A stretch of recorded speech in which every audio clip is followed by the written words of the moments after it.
Hey everyone, it's Friday 17th of October and it's time for your Minidisc weekly update.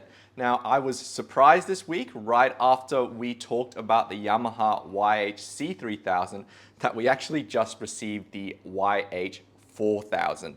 This is the open back planar magnetic headphone that slots in just below the YH-5000, and I've got to admit I have been super excited about this one because ever since I heard the prototype, I had wanted to listen to this one again, and I'm going to tell you why.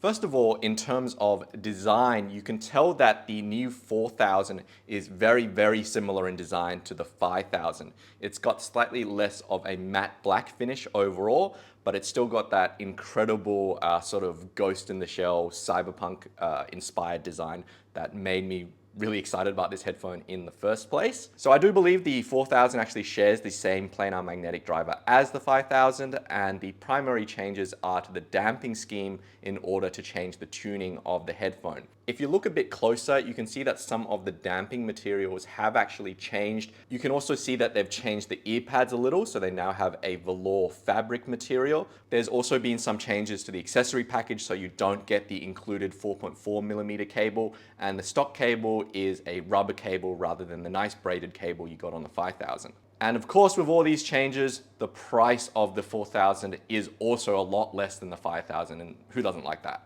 Now, with all of these changes to the 4000, how does it actually sound?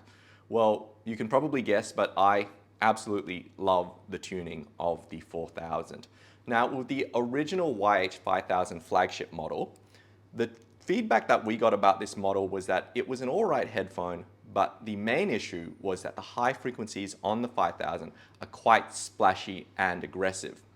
And the overall sound stage of the headphone is a bit peculiar. It has a somewhat cuppy, somewhat phasey sort of sound, so that you can really hear the dimensions of the ear cup even though this is an open back headphone.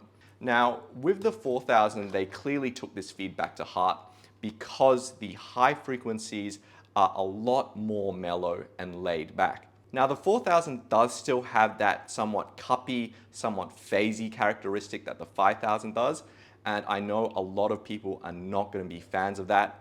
For me though, it's actually very similar to how I feel about the Beyerdynamic DT1770, where it's a headphone I know that objectively speaking is not going to look great on a graph, and in terms of the sound, it's a little bit unusual, but for some reason I just find it incredibly addictive.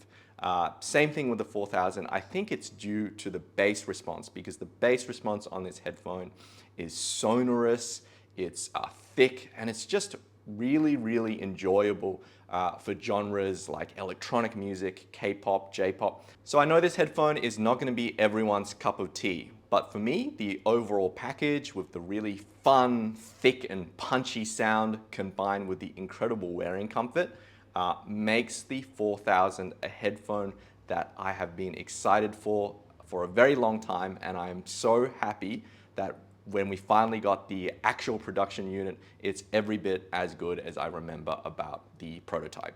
Definitely come in, have a listen, let us know what you think.